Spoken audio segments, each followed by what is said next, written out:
All right, guys, welcome in. Will and Nick Save the World here for a major milestone this time. Big milestone. We double digits. Double digits Sorry, now. I'm going to cut you off. But it's all good, man. We didn't practice this beforehand. We're both equally excited about reaching double digits. Double digits, guys. And that's a big milestone for us. And also, another double digits. On YouTube, we hit 11 subscribers. Let's go! Double digits. Shout out to all 11 of you. Yes. I'm excited to look back on this many, many years from now and go, ha, remember when we only had 11? It'll be 11 million. 11 million, dude. That would be crazy. Yes. And then also for all the people listening on Spotify and SoundCloud, actually SoundCloud we don't post anymore, but Spotify, Apple Podcasts, Stitcher, Google Podcasts, all that. So if you want to find us on any of those platforms, please do. It's Will and Nick Save the World on Spotify, Apple Podcasts, YouTube, Google Podcasts, and Stitcher. Indeed. So you can find us on any one of those, and that's where you should be on the lookout for our episodes going forward. And if you are discovering us on Spotify or Apple Podcasts or something like that, and you're wondering, I wonder what those guys look like, come watch us on YouTube too. There we go. Yeah, definitely check out the YouTube. I think YouTube's neat because it does offer that visual as well, where all the other platforms is like you can listen to us, hopefully enjoy the way that we sound and the way that we talk about things. Yeah. But if you want to see our demeanor while discussing, come check us out on YouTube. Watch a clip or two. Absolutely. We got clips edited up on the podcast episodes now on YouTube. So that's always a great thing. So if you don't have time to listen to a full hour-long episode, you can check out some clips and then go from there. Indeed. Plenty of good stuff to look at. So we got, well, since this is a milestone episode, we got some milestone stuff to discuss. Oh, yeah. And it's going to be really important. And considering this is our 10th episode, we have 10 major things we want to discuss tonight. Oh yeah, we have 10 little tidbits that we're going to take the time to expand on that are just kind of like advice pieces that me and Will have for trying to, kind of like the whole niche, I guess, of our show is, let's be optimistic, let's kind of be positive about things and just to set ourselves up for success, I'd say, to, have a good time. Right. And before we get there, though, I'm going to start with this. Oh, yeah. Because this is a big thing right here. So if you're watching on YouTube, if you're not going to see this. But what I'm holding in my hand, you might think that looks like a centipede, right? Some people would say that. Some people would say that. My mom would say that. Yep. I have a text message to prove it. This is a tattoo. So if you haven't listened to all of our episodes, we had an episode talking about tattoos, how I was considering getting one. This is a temporary tattoo from Ellie from The Last of Us Part 2, right? I think it's a butterfly, moth, I don't know. I'd call it a moth. It's a moth. Looks it's mothy. a moth. And it's some flowers or bushes or something. But it looks really cool, right? If you can't see it, then please check it out on YouTube. But I'm going to put this temporary on next weekend. Oh, yeah. So I'm going to post some photos on Instagram, and we can share them on Will and Nick Save the World, possibly. Oh, yeah. Since now you can find us on Insta. So we're at Will and Nick Save the World. So you can find us there. But in the meantime, let us know what you guys think about the tattoo. Let us know whether you think I should do it. But at the very least, I'm doing the temporary. Yeah, for sure. And then, honestly, if you've played Last of Us and you know, like, the backstory behind it, like, are you guys with the tattoo or not? Like, do you think that's a good idea? Yeah. Like, just how do you feel about it in general? Even as somebody that has never played Last of Us, I only know of Last of Us through talking to Will about it. I just think it looks cool. It's like an aesthetically pleasing tattoo. I think it's cool. Yeah. My mom does it. Yeah. Well, moms will be moms. Moms will be moms, and moms are always going to be momming. So, I mean, jeez. Yeah. Is that an old person thing to say? No, but it's funny. Okay. It's just a funny thing to say. Oh, well, thank you. I appreciate it. But yeah, so basically that's the story with that. It's going to be a real quick tidbit there, basically. But Ellie's tattoo is something I'm thinking about doing. So let us know in the comments whether you think this forearm right here, if you're not on YouTube, you can't see, but check it out on YouTube. This forearm would look good with that tattoo. If not, let me know so you can save me the pain. Dude, you're really selling the YouTube thing here. If I was listening on Spotify and I was like, well, shit, Yeah. I gotta go see his I gotta forearm go see now. his tattoo, right? I got it. Not even the tattoo. I gotta see his forearm.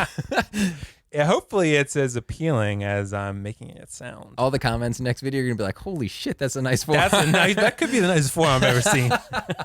Oh my gosh.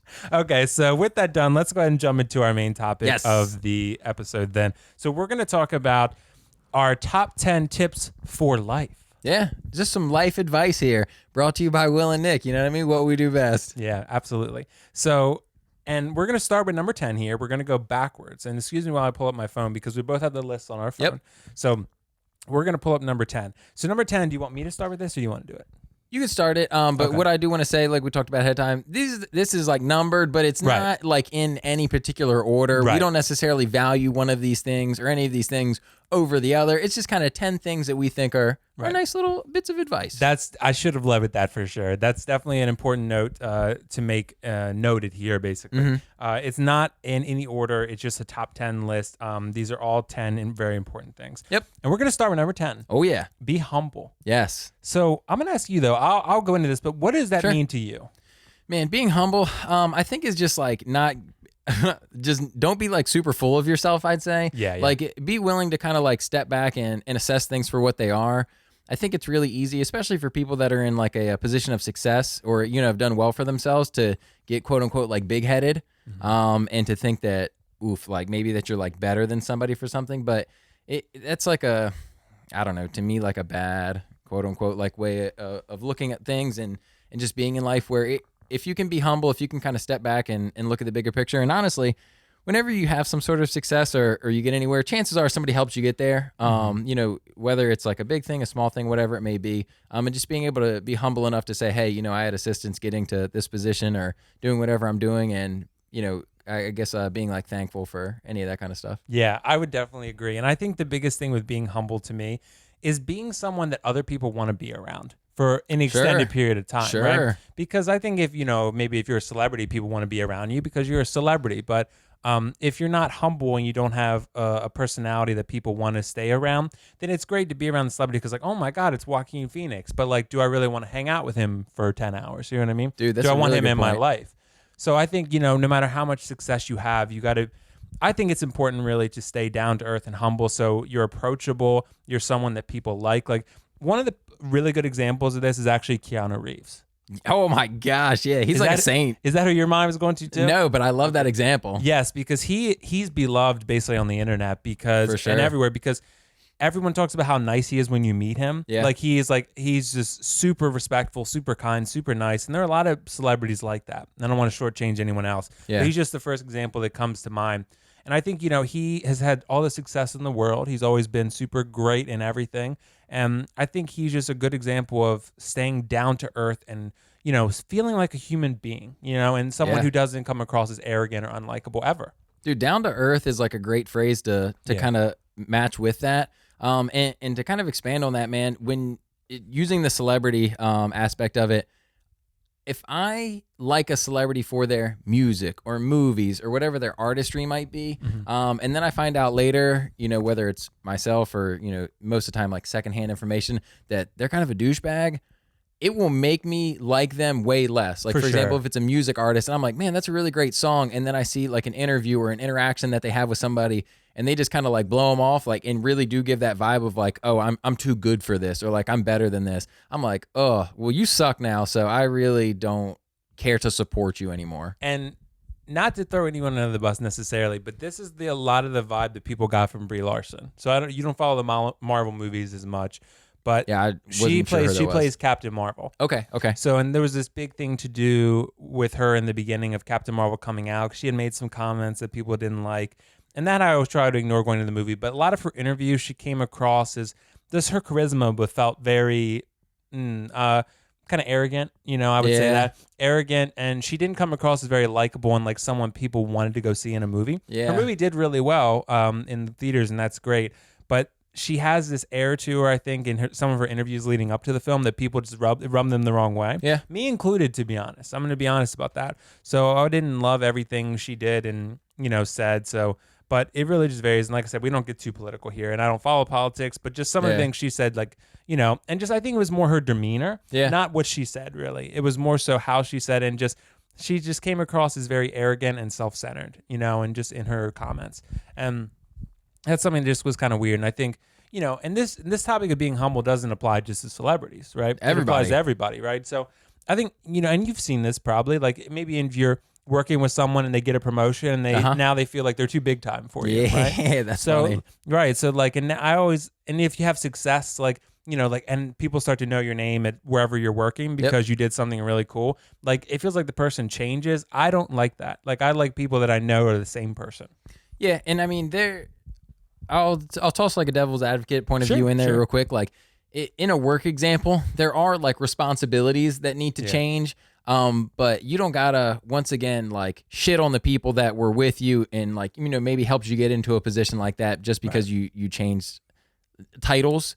Yeah, I get that. I know with you being a manager, like you've experienced, like once you get managerial duties, it's different. Yeah, I'll defend people. And even more so, like an example is even as a manager, having somebody that was under, maybe I'm like a couple like levels, like above something. And I see somebody that's, one level and then go up another one. And then the like interactions can change.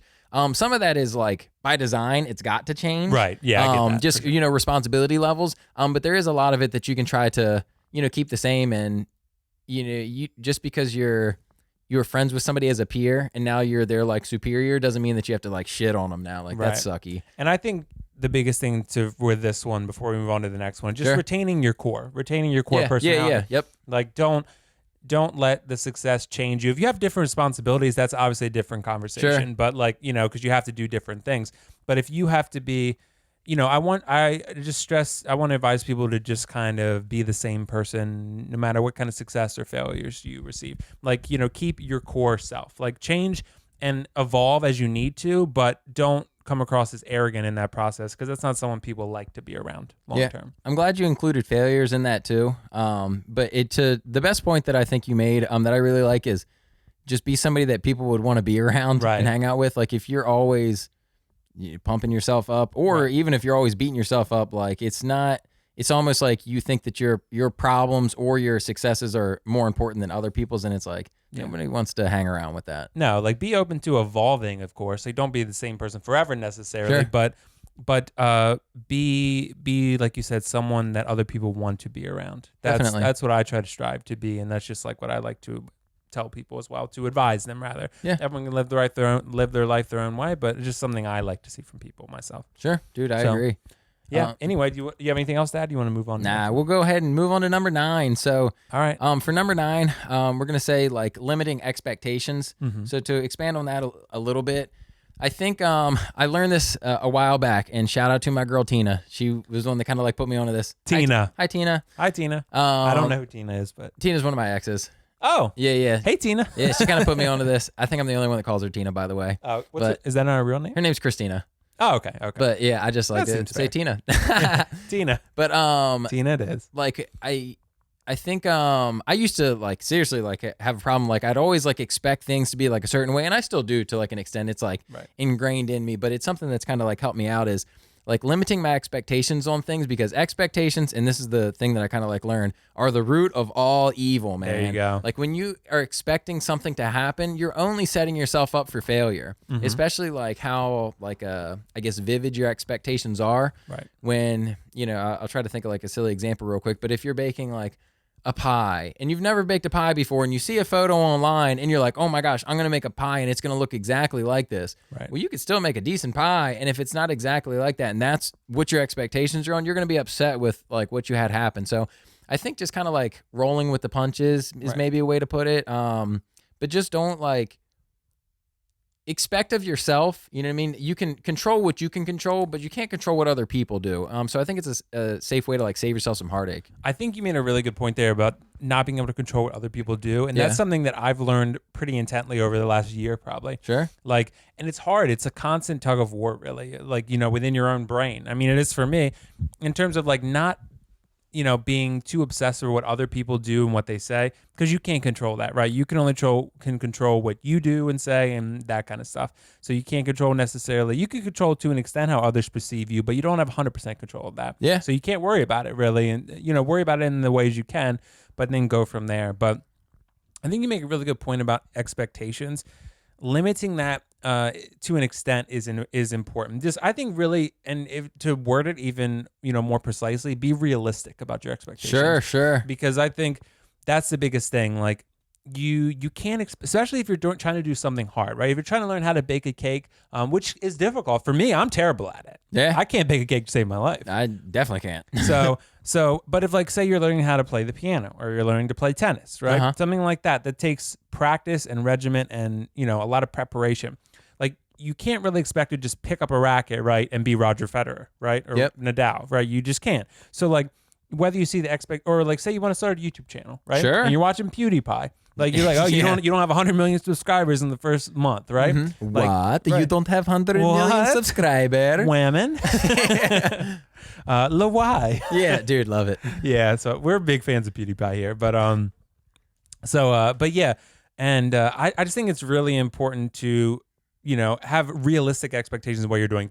Things take time. Difficult things take time, and difficult things are the things that are of value. Yeah, for sure. Like, to anything that's valuable is hard and it takes time. So to earn a degree or to learn a skill that's difficult, anything worthwhile is hard and it takes time.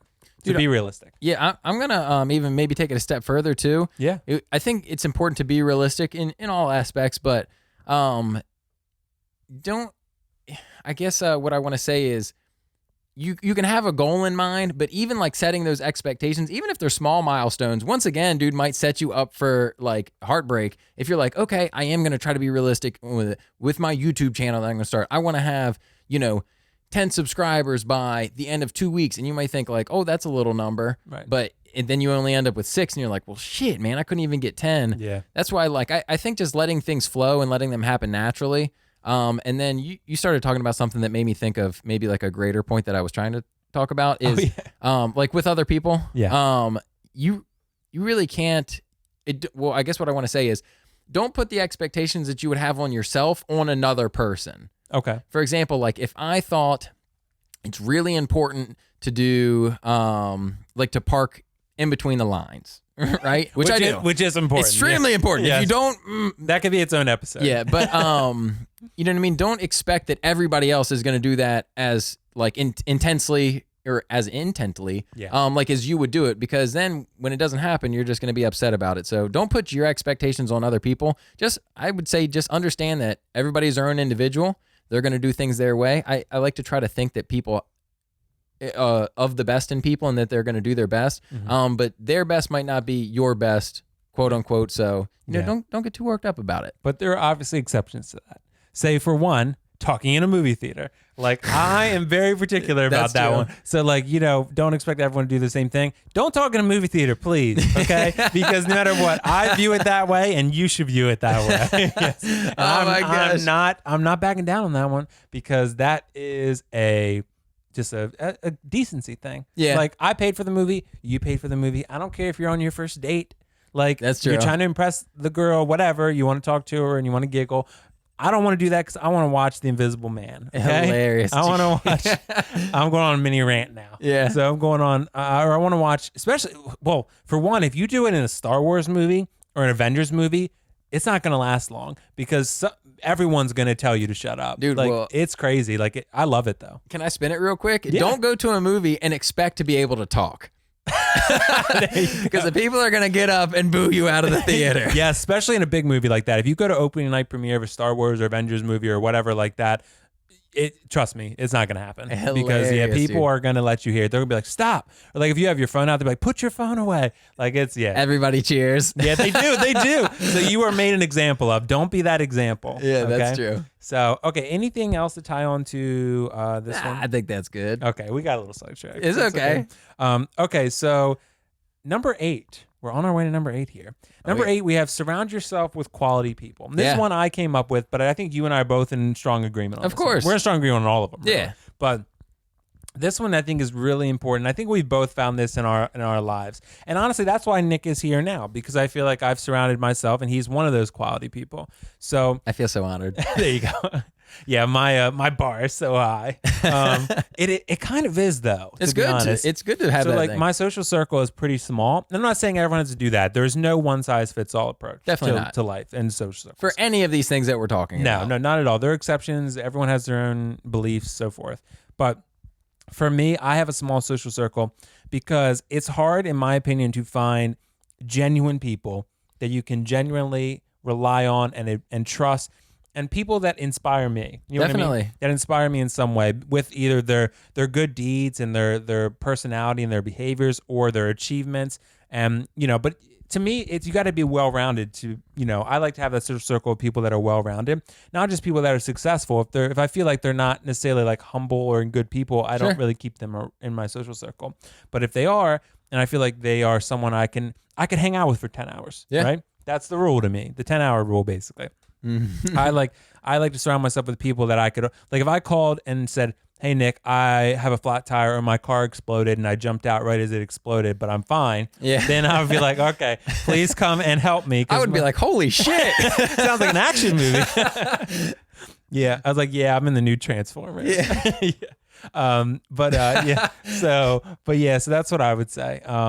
So yeah, go ahead and add whatever you want. Yeah. So I agree. Like you want to surround yourself with people that have like similar aspirations is a way that I'd think about it. That's a good one. Because for example, if you keep telling yourself, I'm a really motivated person. Yeah. Right. But you don't surround yourself with other motivated individuals. It's going to be really easy to sink into like the pit of unmotivation or non-motivation. I don't know. Words are hard. Yes.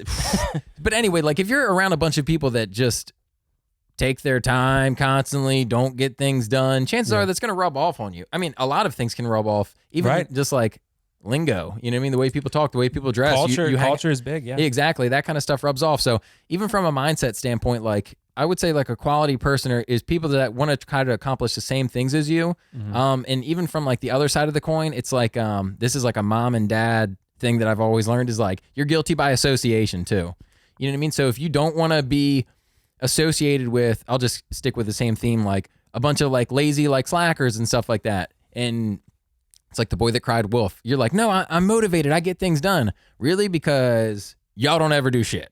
You know what I mean? Like that type of thing. Yeah. Just in this example, you want to surround yourself with people that are going to encourage you and motivate you and like Will said earlier, inspire you to strive to hit your goals. Right. And I think you will be, happier having surrounded yourself with that crowd rather than it's like, shit, man, another day gone and I didn't do anything.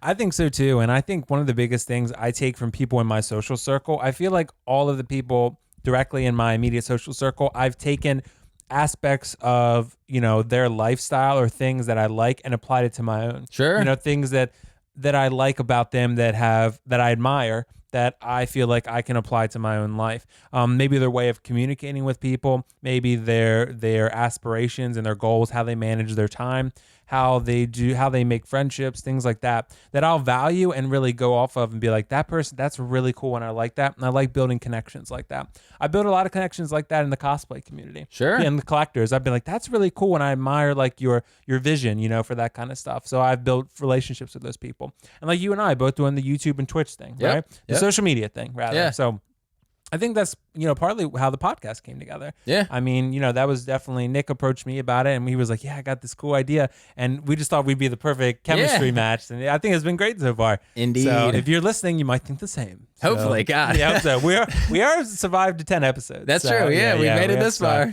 So, but yeah, I think surrounding yourself with genuine, honest, comes back to humility, humble people that have admirable traits. Yeah. And then, the one thing that I'll add on is, these people that have these qualities kind of add quality to your life. Right. As opposed to just like detracting from it. Yeah. Dude, perfect word. Yeah. Words aren't so hard for you. Hey, I just thought, what is the opposite of add? Yeah. Like detract nice. or subtract. Yeah, there you go. Okay. So number 7, Nick, and we're going to go into this one. Don't shy away from opposition. Yeah, so what do you think we mean by that? This kind of like balances out almost what we were kind of just talking about is it's easy to surround yourself with people that are like-minded. Yeah, exactly. Right. And do provide quality to your life. But don't be so like narrow-minded or close-minded to things that you completely shut out like an opposite view. Because I think, what is the saying? Hopefully you can help me out with this. Like, ignorance is no excuse. Like that kind of deal. That's the case in the law for sure. Like in the law, ignorance is no excuse for breaking the law. Well, here I am, Judge Nick. Yeah, so there you go, Judge Nick. But yeah, so like just because you don't agree with something, I don't think it's right. Nor will it lead to like happy endings for you to just completely shut things down, and like shun them from your life. Just because somebody has an opposite view of yours doesn't mean that they're a bad person. It doesn't mean that you can't be like around somebody like that, and especially that you have to be derogatory towards like a said person or situation. I think it's good to kind of open your mind and see different aspects. You don't always have to agree. Like we've had instances right here on the podcast where we haven't totally been 100% on topics, but to be able to just talk about things and respect each other's opinions, I think is a good thing. Yeah, and I just can't stop laughing because you said the word turd. Yeah, I heard myself say turd. It's so funny, bro, because I call people turds all the time. That's like my, I kind of like poke fun at people. I'm like, man, that turd. And it came out of my mouth, and I had to do so hard to stay serious, and I could see you kind of like giggling over there, and I was like, shit, man, it's got to be because I said turd. Podcast. So yeah, I'm way too immature for this podcast. So it's all good. It's all good. When you said it, I was like giggling in my own head. I have like 12 words are hard. Turds are hard. Turds are hard. Oh my God. Okay. So, we were talking about, which one were we on? Because now I got so sidetracked. The opposite view. Okay. The opposite view. Yes. So kind of like turds. They can be opposites, right? Yeah. So, okay. So, all right. Opposite view. Okay. Opposite view is really important because a lot of people, I think, and we've talked about this in other episodes, being in ideological echo chamber. Yes. Right? Yes. That is something that happens, especially in politics, I'd say. For me, like I said, I don't follow politics very closely. So that's something, but I have seen it because social media has become such a big part of our lives and we like to surround ourselves with like-minded people, right? That's something that even we promote. Yep. But there is a line to that. Sure. There is a limit to that where, you need to, I think, expand your horizons and not limit yourself to one view because then that's the only view you know. Yeah. Right. And then when you see something else, it might anger you. It might upset you because you don't understand it and you don't think it makes sense to you because you don't see it ever. Right. Yeah. And it's differing than your own. So I think this, I think, and you and I, we don't view everything the same way. Nope.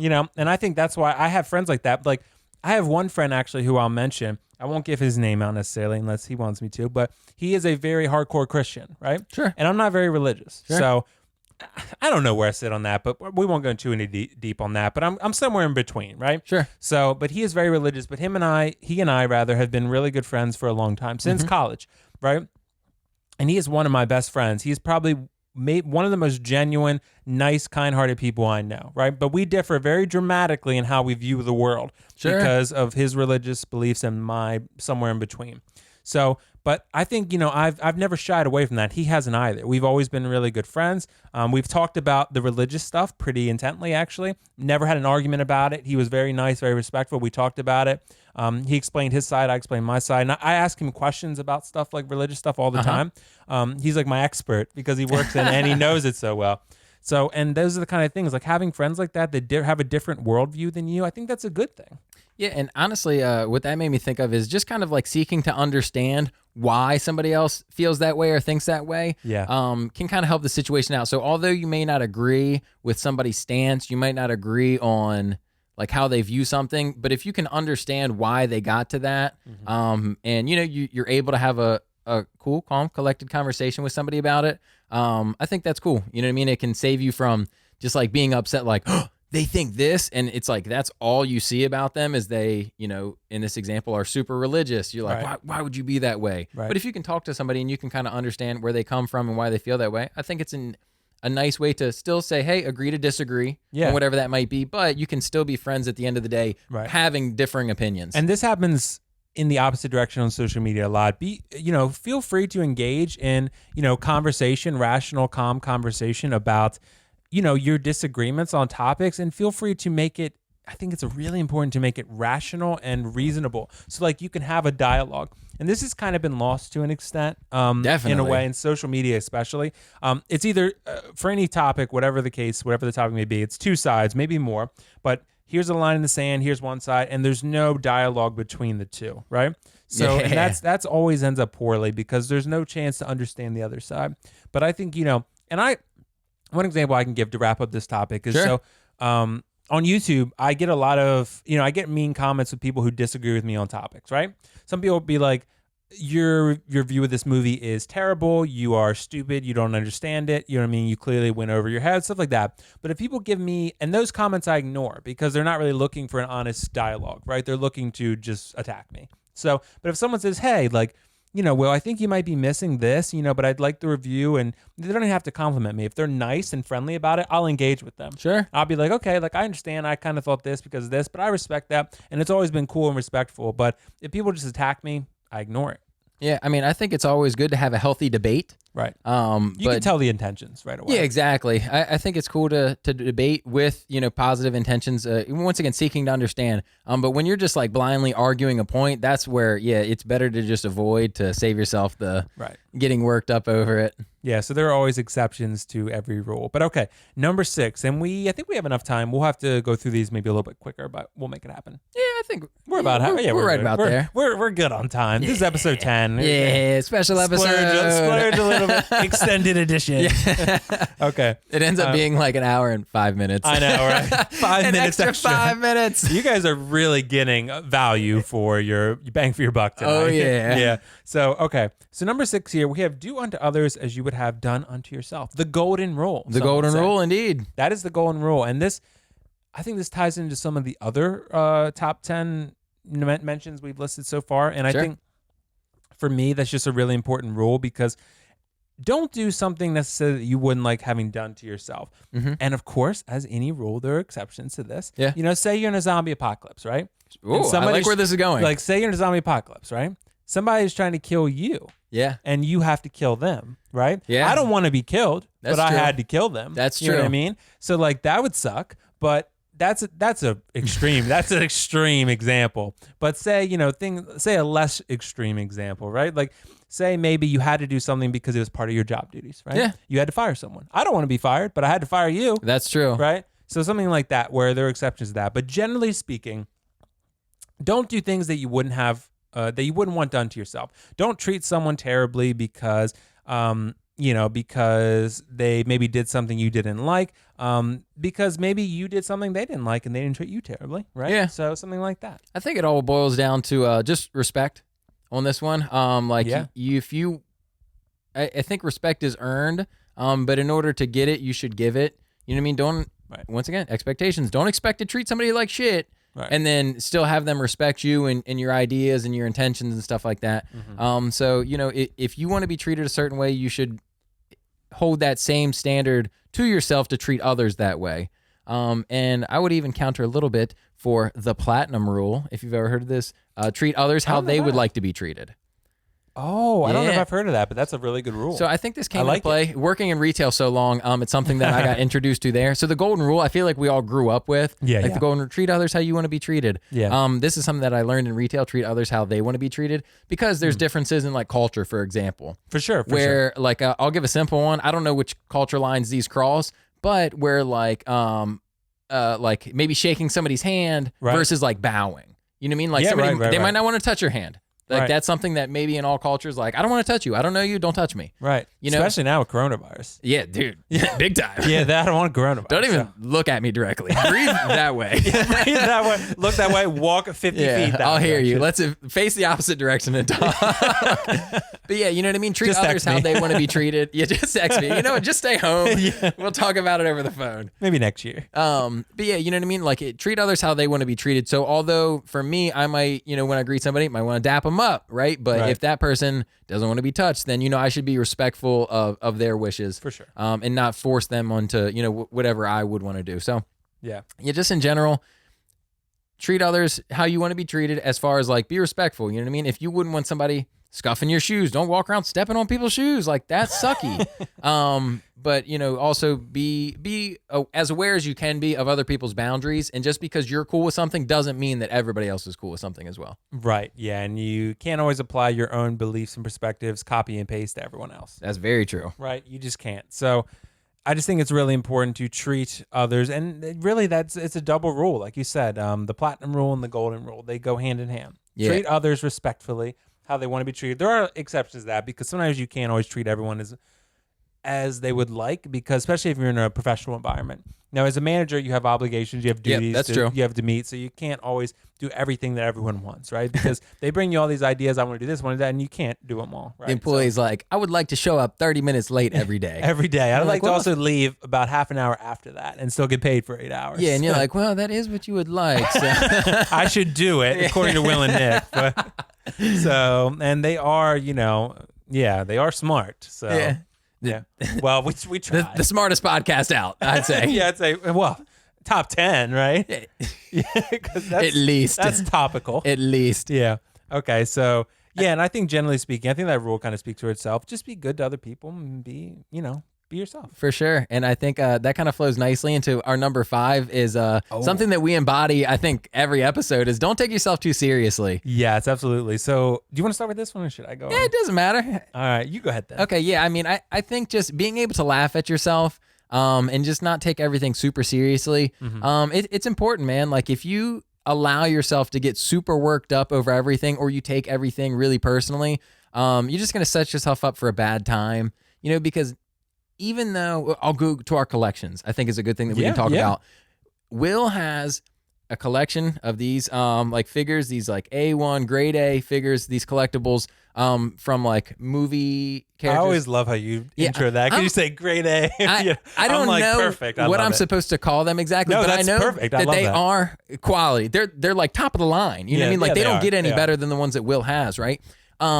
And they are awesome quality. And I like looking at them and hearing him talk about it because he gets excited about it, so it makes me excited about it. Yeah. But I'm sure there's more than one person out there that if Will was like, yo, check out my collection, they'd be like, I don't give a shit. You know what I mean? And if Will was like, oh, what the hell? It would mess you up. Same way, like I have a lot of shoes and clothes, and somebody could look at me and be like, why the frick do you need more than 2 pairs of shoes? Right. And if I got like super worked up over it, I'd be like, oh, and like I do realize and rationalize like it is... It's not a necessary thing to have like 50, 60, 80 pairs of shoes. Right. It's just what I like. But I also realize that that's like laughable to people. You know what I mean? Like, so I don't take myself super seriously in that aspect because being collectors of things, you're going to have people that agree that that's really dope. And you're going to have other people that are like, why the hell would you waste time, money, or whatever? Why would you spend that much? Well, that's why I think, and I can give an example about this because I make fun of myself a lot because I think that's a sign. I think people like that, honestly. It shows humility. It shows humbleness. Yeah, that's true too. It shows, and it's easy to do, like kind of, we talked about another episode. I can't remember which episode it was, about the Pennywise post. Will I ever find true love? Yeah. That's the perfect example of saying, making fun of yourself. Right? Yeah. Saying, hey, I just dropped $2,000 on a Pennywise figure. Will I ever find love? Yeah. Right? And it's a joke because I'm saying like, hey, this clearly probably not, but because I have this giant Pennywise in my house, or I will rather. But I like to make fun of it because it's a lighthearted attempt at comedy. Yeah. So it's like saying like, oh, let's make fun of this a little bit. Let's just laugh at it. There's no real. I mean, the only person being made fun of is me, so it's harmless, right? Yeah. And I'm fine with it. So. Being able to laugh at yourself is really important. That ties into the humble thing. Yeah. So it's just really, really important. And, you are right. Like, there are a lot of people who don't understand the things you like and what you do. And there's, you shouldn't really, always feel like you need to appease that. You don't need to acknowledge that. I mean, don't do drugs. Don't have that be your thing, But, there are, good, healthy things like maybe having a collection or playing tennis all the time, right? Or things, I'm just picking out things I like to do. But like these are good things, trust me. So, collecting, tennis, piano, podcasting, YouTube, things like that. I mean, this is all good stuff. Yeah. So trust me, I know. I'm an expert. I think too, being able to like understand and pick on your own flaws makes it a lot easier to take than if somebody else said it to you. Like, I know I trip over my words and say stupid stuff constantly. And if I took it so seriously and somebody, for example, comments on the podcast and they're like, man, Nick said something stupid again, I might get really worked up over it. But I know this, so I can embrace it. You know what I mean? I'm not going to take myself so seriously and think that I do everything perfect. I make fun of my baldness all the time. That's true. I don't even think that's something that needs to be made fun of, to be honest. I just think it's funny. Yeah, you know what I mean? Sure. Because I tell the students I work with a decent amount because a lot of the students think I'm older than I am. Really? So like they think I'm older. I think it's just like, well, I like to joke like, well, it's because I'm so mature. That's why. That's true. I just tell them it's like because I don't have hair, so I look older. That's why, because I'm bald and I maybe look older than I'm 28. I'll be 29 in April actually. But so I look older than that. So people always think I'm older than. Even when I had hair though, people thought I was older. So yeah. Hey, side conversation real quick. Super short tangent. Yeah. My favorite game, and I know this might not be appropriate for women, but as having people guess my age. Whenever somebody's like, how old are you? I'm like, please guess. Because I love to know. Like, sometimes people think it's younger. Sometimes people think it's older. Sometimes they're spot on. But like, I think I've usually been told that people think I'm like 35. Really? Yeah. So I mean, maybe it's because I've known you for so long. Right, it's hard for me to picture you a different age. Yeah. But yeah, I don't look at you and see that. But yeah.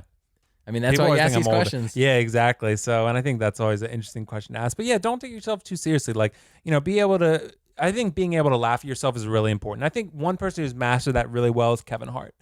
Kevin Hart has done that so well. It seems like all and he also, does. have you ever heard of John Mulaney?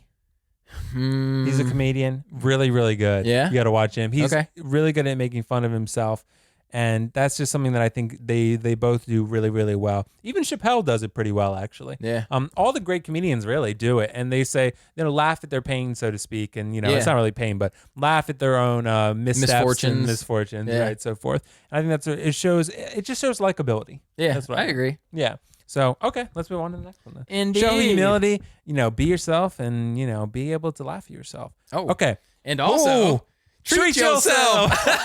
Episode 10, baby. Yeah. All right. I normally don't say babies. Was that awkward? Or? No, I thought it fit right in the flow. Okay. I don't want to. I'm stepping outside my comfort zone. There you go. That's what I'm doing. See, I'm living the top 10. Exactly. Yeah, I'm living. I don't know. Was that even one?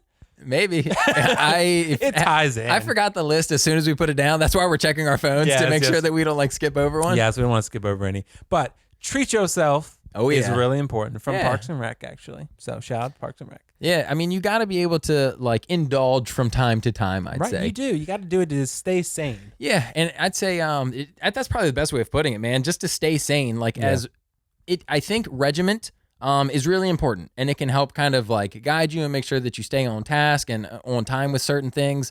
But being super regimented can kind of take the fun out of life in times.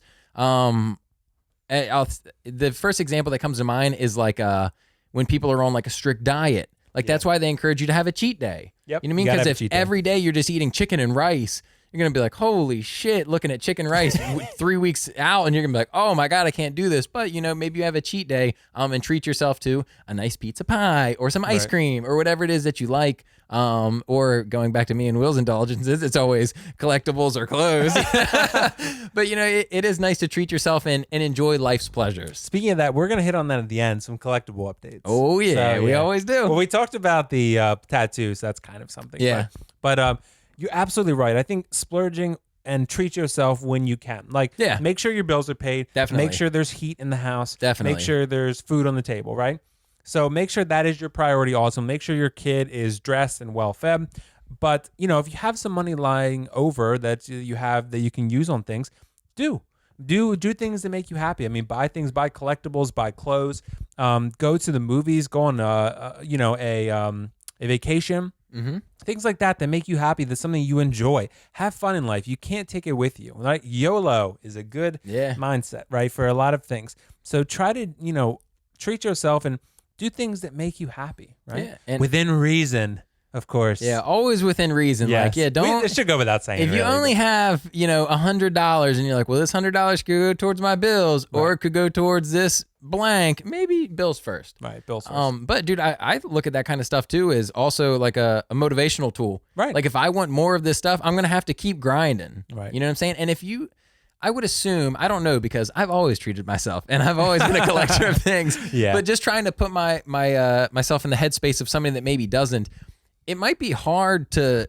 continue to wake up and grind super hard to do something if you don't really know what you're working towards. You know what I mean? Like if you're not I say in a working aspect and you're just saving money. And I would assume it's probably at some point you're like, what the hell? You know what I mean? I just have this money to have this money. And some people just love that security, and there's nothing wrong with that. Yeah. But for me and you, and I'm sure there's plenty of other people out there, being able to, save 10, 20 bucks here and there, and then until you have enough to buy that thing that you really like. Drogon. Until you have money to buy Drogon. Then, you know what I mean? It's like, holy shit, you know what I mean? Like I'm working, I have something that's given me a sense of accomplishment because I grinded, I got this thing, and now I want to go do it again. Right, exactly. And I think that's a great way to put it. Yeah.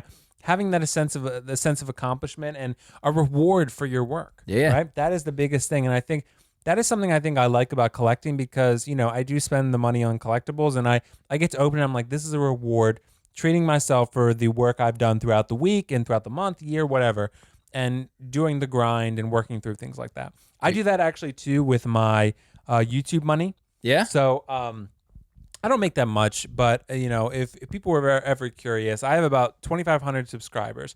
I probably make about $20 a month, right? Which is something, bro. Right? Hell so $20. Yeah. So when I eventually, the way Google does it, they pay you out after you hit over 100. So Yeah. once you get over 100, AdSense will pay you out. So usually I'll, get a payout every probably like 4 or 5 months, right? Sure. And then I'll use that money to buy a collectible, right? Oh, because there you go. basically, and then I use it to buy something I enjoy and put it back into something I like. You know? Yeah. Then maybe I'll do a review of that thing, right? But the YouTube stuff I really do for my own enjoyment. I'm sure you do as well. Oh, yeah. So the money it comes with is not much, but it's nice. I mean, it adds something here and there. And just to go into, it adds back into the treat yourself thing. Yeah. Buying things that make you happy, that fulfill you in some way, I think is really important. Just to not limit yourself. Don't be so rigid. Be rigid enough. It's a tricky balance. Yeah, for sure. And I mean, even in your instance, like that's investing in yourself all over again. Yeah. And to me, that's like the best way to spend your money, investing in yourself and in your hobbies. Especially nowadays, you can monetize so well. Yeah. With hobbies, like you might as well. Right. You might as well. That money could turn into more money. Absolutely. More money, more problems, though. That's true. That is true. 50 Cent said that.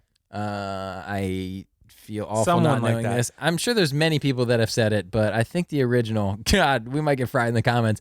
Maybe this was like a Tupac or like a Biggie Smalls thing. I'm kind of leaning towards Biggie Smalls. Well, I hope not, because if it was them and I said 50 Cent, now I'm really going to get fried in the comments. Well, I think we're both headed that way.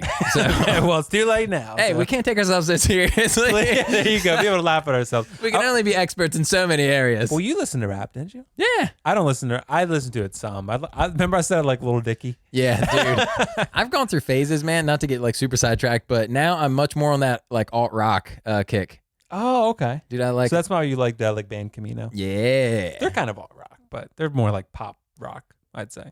I just listen to alt rock station on Sirius, so I assume that all of that stuff is alt rock. Okay. Well, that's good. I'm glad you like it. Okay.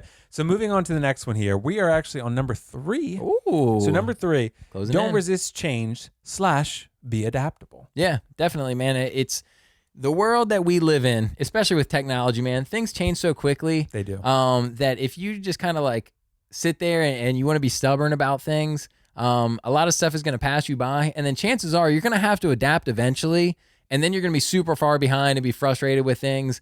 A good example, and it's so funny, but it is literally technology.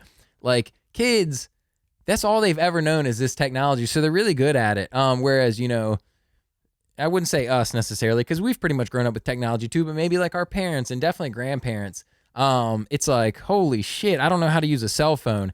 And not that you would have to use a cell phone or anything like that, but I think it can make your life more enjoyable, especially when the only way that, probably grandkids or, children at this point know how to get in contact with people is to text message, and you know how to do that. You know what I mean? Like, this is maybe a silly example, but you could be missing out on things by not being willing to adapt, being so like rigid to what you know and what is the thing. A lot of stuff could pass you by. Mm-hmm. I agree. And I think one thing I will say, though, to play devil's advocate, Sure. this is usually you playing devil's advocate. So, like, I 100% agree with you. I think there are, with anything, like we've talked about, there's lines to that. Yeah, I've for sure. experienced the opposite end of that direction, that are people that are hyper-focused on change. Oh. So I've seen that where, maybe a policy is in place at your work, or something you're doing maybe with your social life that is worked or been effective, and there's a reason for that existing, and people want to change it because of X, Y, and Z, but there's no reason to change it because it's effective. I mean, there's always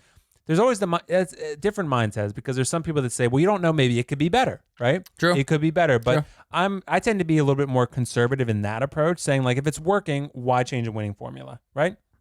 It's kind of like, with the Ravens, like why would they have Lamar Jackson throw 50 passes, right? Yeah. Like if he's running the ball well and throwing a good mixture of passes and, keeping the defense on their toes, why would they decide not to run him anymore and have him throw 50 passes? That's a good point. It could be better, right? But it could also be a lot worse, and it's working, and he's MVP, and the Ravens were beasts this year, so why not keep doing it? Yeah. So I'll take your example and spin it to maybe what I consider to be a little bit more of like a macro on this. Yeah. Whereas in this NFL example, clearly mobile quarterbacks are thriving right now. You know what I mean? Yep. I think we could say that like as a general thing, whether it's like Lamar a few years ago, like Cam, Russell Wilson's really good. Deshaun Watson's a beast. And then, you want your quarterback to be some sort of mobile. That's kind of the way that things are going, right? So to resist that change and continue to have, I'm sorry, I got to do this to you, but Eli Manning. He's retired now, though. Yeah, sorry. Thank you, Eli, but sorry, Eli. You know what I mean? Like he's outdated. And same thing in the NBA, man. Like the Rockets just went literally, they traded their big man, and they're literally Who'd they trade? So Clint Capella, He's like see, I younger don't guy. follow They trade. basketball. I love That's it. basketball. Yeah, you do. But they just traded him to the Hawks. And they have like basically their starting five is like a bunch of like guards and forwards.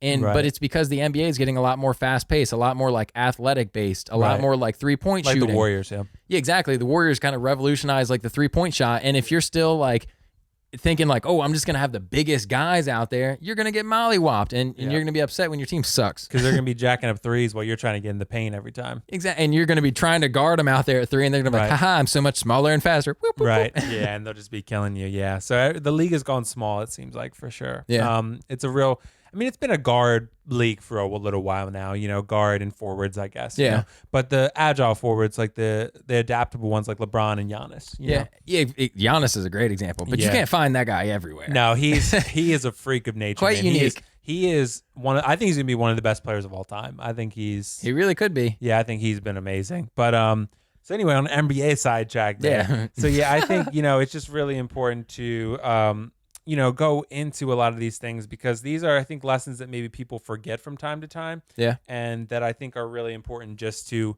remind people that these are, admirable, good things to be doing. And we may disagree. So if you do disagree, let us know in the comments. For sure. We can have respectful, honest discussion as always, like we always do. And it's always something that we can touch on. Definitely. But yeah, just, don't resist change, be willing to change if need be. If the change calls for it, then be willing to review. I think the biggest thing here, to be again more precise with the wording, is to say like, hey, review the change and make an honest decision about it. Don't just completely wipe it away because it's changed. But if it's a reasonable, justified change, then at least be considerate and open to it. Yeah, I'd say just don't be super stubborn in your own ways. Don't be stubborn, yeah. Yeah, you know what I mean? Exactly. Don't be stuck in Be your ways. open-minded. If there's a reason for why you're doing things a certain way and it's working, then stand your ground. Sure. But if, the change is justified, be willing to be open-minded to that change. That's Definitely. really important. Okay. So number 2 here. We got 2 more. Number 2, strive to learn from those smarter / more experienced than yourself. This ties into the, social circle idea. And for me, I think the biggest thing with this is I like surrounding myself with people that can teach me things. Sure. And I value those people. They know more than me. They can teach me. They can guide me. They can instruct me, those kind of things. Like I said, I do this with the cosplay stuff. I surround myself with people that, that can teach me what they're doing with a certain thing. Maybe they're understanding the costume a certain way. They're making it more official. They made this, they made that, right? And this is something that I think you did sway me on to an extent with the celebrities with the blue checks, right? Sure. So they surround themselves with other celebrities that motivate them, that make them get on their grind, that they admire in some way. They admire their work and their passion, right? I like to surround myself with people like that know more than me, that I can learn from, that I can grow and expand my knowledge base and my skills and my, my good traits because Definitely. of them. Yeah. Dude, I think when you're younger, it's kind of like when people are older, they're wiser. Yeah. The older you get, that's not so much the thing, but you can only spend your time doing so many things, so it's impossible to be an expert at everything. So by surrounding yourself with people that are, maybe more of an expert in a certain topic, they can kind of put you on some game. You know what I'm saying? Like dude, I'll even relate this back to the last one. Like if you're so stubborn in your ways that you're like, no, I know this best, but somebody has maybe spent quadruple the time doing X, Y, or Z task. It's nice to surround yourself with those people and be able to, honestly, they can help you out with certain things. I'll give a great example. Like, although we're doing a podcast with a camera, computer, all this kind of stuff, I wouldn't consider myself a very technical person. So having people around me that can help out with technical aspects on like computers and stuff like that. Yeah. I know I don't know that kind of stuff, but people can help me out with that. On the opposite side of things, like there's also qualities that I can help people with. Like, for example, one of my buddies hit me up the other day and was asking about a filming thing. Oh, really? Yeah. And although I'm definitely not an expert on like film, but to him, I know more, so he's reaching out to me. Whereas for me, I might reach out to another person, have them help out, and just being able to accept that there's levels to this shit. Right. And surrounding yourself with people that can help, and honestly, that are willing to help and assist. And Nick and I have helped each other with this editing stuff a decent amount. I mean, we've helped each other with the audio editing, with the clips, with the editing in general, getting things on YouTube, with the logos, things like that, right? We helped each other. We didn't edit our own logo, but we went back and forth on kind of, like what ideas we like best, how we would approach things, maybe edit this in, things like that. But one example, we use sports analogies some. Sure. So I think, I always felt like growing up, surrounding yourself and playing with players that were better than you made you so much better. And people shied away from that, I think. But like, I would always play basketball with people that were better than me because it made me better, right? Dude, great example. So like, and I think same with baseball, right? Yep. Same any sport really. Like, and you play with other players and against other players that make you better and help you raise your game, and that helps you grow and evolve into the next version of you. Yeah, which I think is really important. It's like the being a big fish in a small pond, right? Like argument. Like if you want to, I'll use basketball for example. If you're only playing against the neighborhood kids and the neighborhood kids suck. Yeah. And you're like, I'm so good at basketball, but you don't want to try to play for like the high school team, for example. Like, how good really are you ever going to be? Right. So yeah, continue to surround yourself with people that are good at things, better than you at things. Yeah, it will only lead to you improving as well. And you don't know how good you can be until you see what the next level is. For sure. And that starts with surrounding yourself with people that know more than you.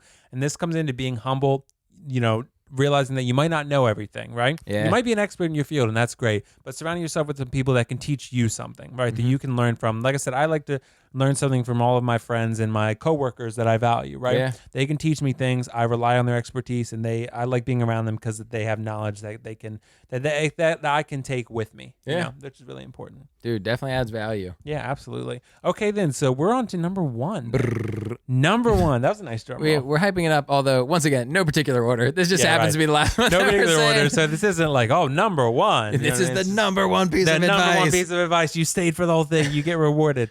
All right. So number one is take risks. Yes. So let's let you go into that one first. So if I'm thinking about just life, enjoying life and having a good time, if I continue to do things that are comfortable, if I continue to do things that I know are like safe and okay, I might be missing out on a whole new world of possibilities. Yeah. Primetime example, this podcast.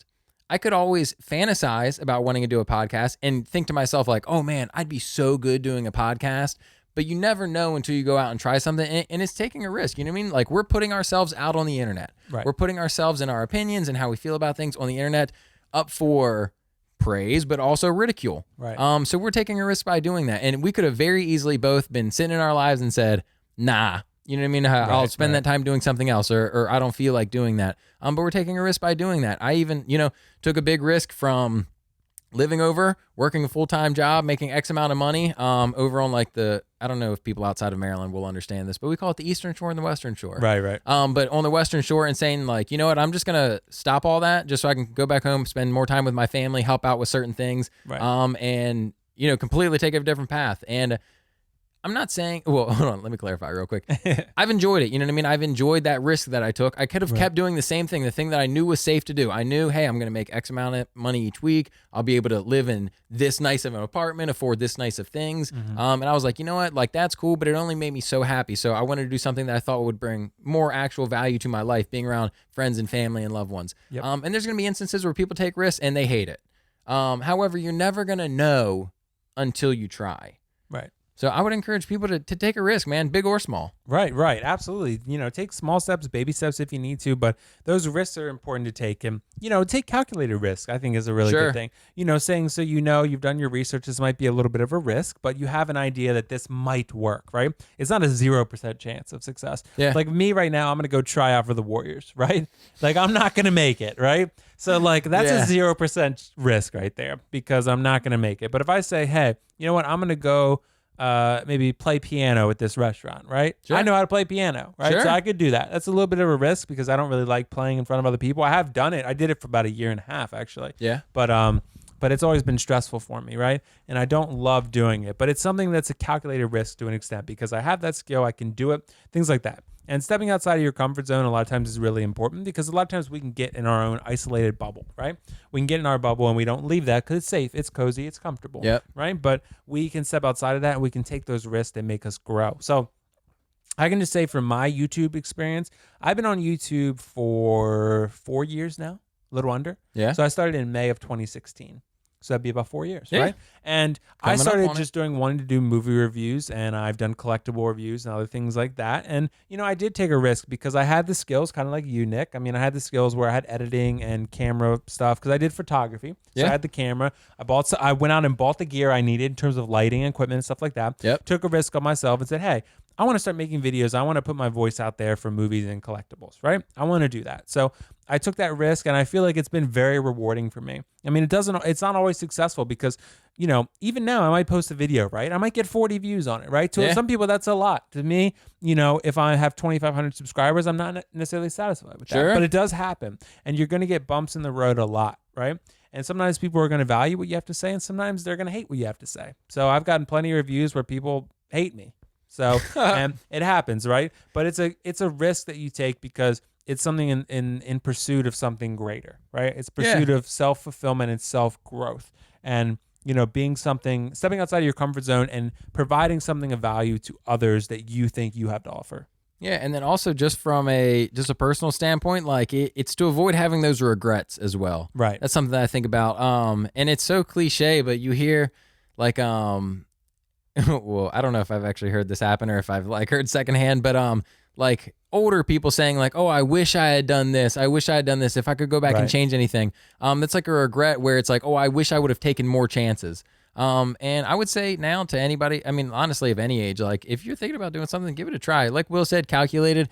Don't completely ruin your life off of something. And there's different levels of that depending on the person and so on and so forth. But don't have that regret, man. You want to try that new restaurant, go do it. You want to ask that girl out or that guy out, go do it. You want to play piano at a restaurant and try to do some performance in front of people, go do it. And you'll find out quickly whether like, okay, that was cool, I enjoyed that, and now I want to do more of it, or holy shit, that went awful, but at least you know. Right. You know what I mean? Now but definitely take your time, though, to an extent. Like, don't start playing piano for a month and then say, I want to go play out. You know what I mean? Like, definitely take your time with it, and because you got to set yourself up for success. You want to take risk, but not low percentage risk. You want to take some risks that you think might have a good chance. You can take some low percentage risks. Let's say I want to move to Hollywood and become an actor. But maybe I don't. If I have an acting background, that makes more sense. Yeah. But if I don't, then I'm not going to do that, right?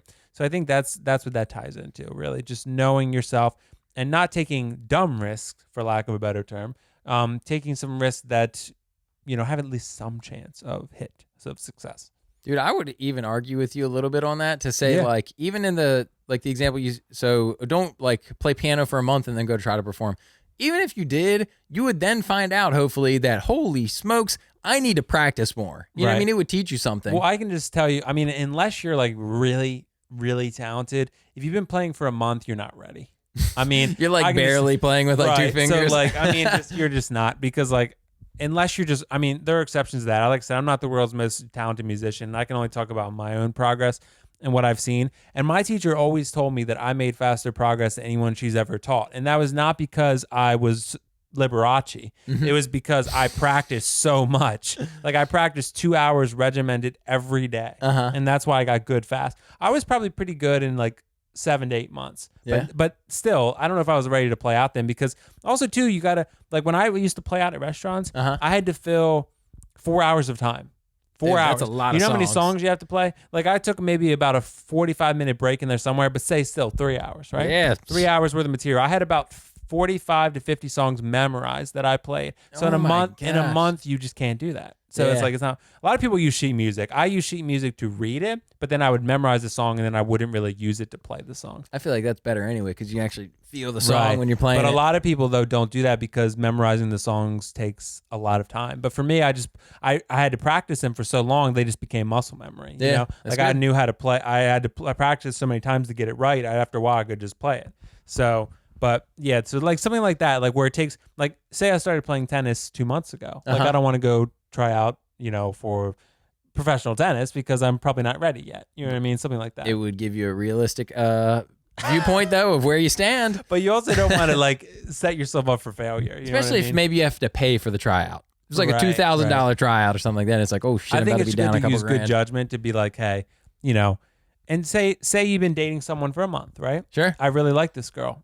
I'm not going to ask her to marry me, even though I might want to because I really like, because you're in the honeymoon phase. That's a risk. And that's a low percentage risk, because 3 months from now, you'd be like, wow, she's not as sane or as cool as I thought she was. Holy shit. She went crazy 5 weeks deep. Why did I ask her at 4? Right. See, that's the thing, right? So things like that, like clearly use good judgment. There are exceptions to every rule. It's to an extent, but yeah. For sure. That's what I would say. Just a caveat there. Yeah. Yeah. I like that. So anything else to add on that one? No, not on that one. I would say just like as an overall wrap up, like do what makes you happy. Like this is just us, shooting the shit, trying to give some general tips of advice on how to be a little bit more optimistic about things and maybe help yourself put a smile on your face, maybe a little bit more often. Yeah. But grain of salt, we're just two guys. We are saving the world. We do. And we have some wisdom to share. That's true. There's humble. There's humility right there. Wisdom. Yeah. That's it. No, I'm just kidding. We are not, we're kind of wise, but we're not that wise. We save the world, but. Yeah. But all in a day's work. Yeah, all in a day's work. That's not humble. Just every day I save the world. It's like, maybe not every day, but like once a week. Once a week. For like 45 minutes to an hour. Yeah, 15. something like that. We save the world. No NBD. Yeah. No big deal. Yep. Okay, so just to summarize here, a lot of important topics we discussed there. So please let us know your thoughts in the comments below. Indeed. YouTube. If you're on Spotify, please find us on Instagram or Twitter or Facebook. Will and Nick Save the World. Come say hi. Yeah, come say hi. We're going to post some cool stuff on there. We're going to start posting clips on those platforms, just taking some time to make sure that we can get everything up in the way that we feel comfortable with it. But oh, yeah. Okay, so in the end here, collection. Yes. Collection, because this is always how we like to end things. Oh, yeah. Well, not always, but sometimes because I like to end things that way. Yeah. So we talked about was the last episode we talked about Drogon? Yeah. Okay. So Drogon was in the last episode. I did it. He pulled the trigger. I pulled the trigger. But here's what I did. So if you're thinking about getting the 3-0 Drogon, I'm going to do a review on it. He might be here tomorrow. I'm hoping, fingers crossed, he might be here tomorrow. The dragon's going to show up your door tomorrow. 63-pound dragon. 63-pound dragon. Yes, the box is at least. But so he might show up. But if you're thinking about getting one, check out HBO Shop. This is from the HBO official store. Okay. Because Game of Thrones is an HBO show. Yeah. So they had 2 in stock when I bought one. So now they have 1. You can use the Welcome 15 code. That'll give you 15% off your order. So I saved about $225 off my order. There's also like a birthday code. I'm not sure, but use the Honey app, honestly. Honey is not a sponsor, but use the Honey app because it will hook you up. But they could be. Yeah, they could be. Honey, please sponsor us. Please. We're saving the world, so please sponsor us. But I pulled it. So a 3-0 Drogon review is coming, so I'm excited to do that one. So basically it's a 1/6 scale Drogon from Game of Thrones, the dragon. So if you didn't listen to the last episode, please check that out. And I'm gonna do a review of it because I'm super excited to get that one. I cannot wait. And I'll be super excited to look at it. Yes, you are. You'll love it. I know you will. You love my passion. Yeah, exactly. So, I've always said, man, when people are excited about things, it gets me excited about things. Yes, and one last update I want to give as well. So I showed Nick beforehand, my Darth Vader costume is complete. Oh, it's yeah, ready to go. Yeah. So, and we'll post a photo. Boop. There it is. Okay, so if you're not on YouTube, you won't see that, obviously. But please check us out on YouTube again if you have not. Will and Nick Save the World. Oh, yeah. So my Darth Vader costume is a 501st. If you don't know what 501st is, it's I was gonna say Charizard. It's a Charizard. It's a Charizard. It's a Star Wars fan organization, basically. So it's not affiliated with Lucasfilm, really. But it's screen accurate costumes. We do events, charity events, things like that. So to get approved, you have a whole list for every part of the costume. You have to get approved, and you can do events after that. So my Darth Vader is approved. He's ready to rock. I have a parade upcoming this next Sunday coming up. Oh yeah. So it's gonna be 10,000 people there. So it's going to be legit. There's a bunch of us for that event. I will be Darth Vader. So my costume is completely ready to roll. One thing that's interesting that people might not notice, because I told you Darth Vader's really big. Yeah. Like he's like buff. Oh, right? yeah. So I have a Party City muscle suit under my costume. Because I'm pretty, you guys can see, you saw my forearm. So it's a nice forearm. It is. It's one of the best, according to you. So I'm pretty thin for the most part. I'm tall, so I have Vader's height, but I've actually been working out trying to get his build, maybe a little bit less than that. But I wear that Party City muscle suit. It's a bit jacked. It's got to make me look jacked, right? That's true. So but Darth Vader is ready to rock. So if you guys like the costume, please let me know. If you hate the costume, let me know. I guess I'd like to discuss it with you at least. So if they hate the costume, they just hate Star Wars, I'd say. Right. Because it is Star Wars quality suit. You like the costume then? Here's the thing. You don't like Star Wars. Yeah, I don't really care for Star Wars, but I appreciate it for being some grade A quality shit. Grade A. What would you say? Grade A. one, I don't know, something like that. Top tier. Top tier. There Yeah. you go. I always love the way you describe it. 'Cause I'm like, my collection, I'm like, it sounded great when you say it like that. So it's worth all that money then. Yes. So That's what makes it worth it. right, exactly. So no, it's not worth that much, but it's something that I like, and that's why I get it. So yeah, For sure. so, yeah, it's but yeah, so the costume is really cool, and I think that'll be a cool way to interact with some people. I got the voice changer and everything. Indeed. So. Will's going to be out of this parade, air choking children out. I'm gonna be air choking some children. So yeah, but it's dude, in that costume, that was really interesting. So if you guys have ever done cosplay like this, each costume really varies pretty dramatically in this way. But like, I can't look down. So like, Hilarious. my friend Richard was actually helping me with the costume, and he has a young kid.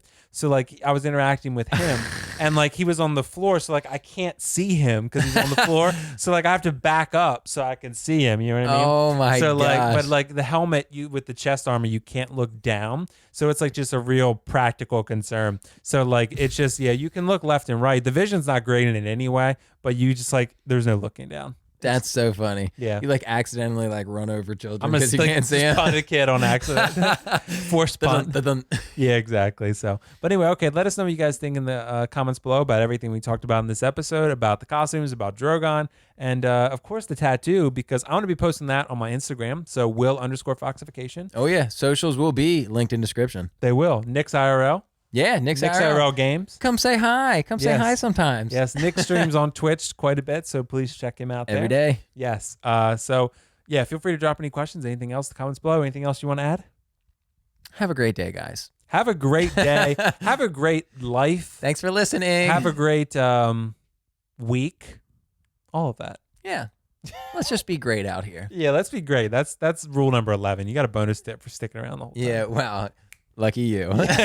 This is episode 10. Yeah. And next week will be episode 11. I guess that's how numbers work. There's no it is. There's no Star Wars reference for that because they haven't gotten that high yet. Well, we'll see you next week. Bye. Bye.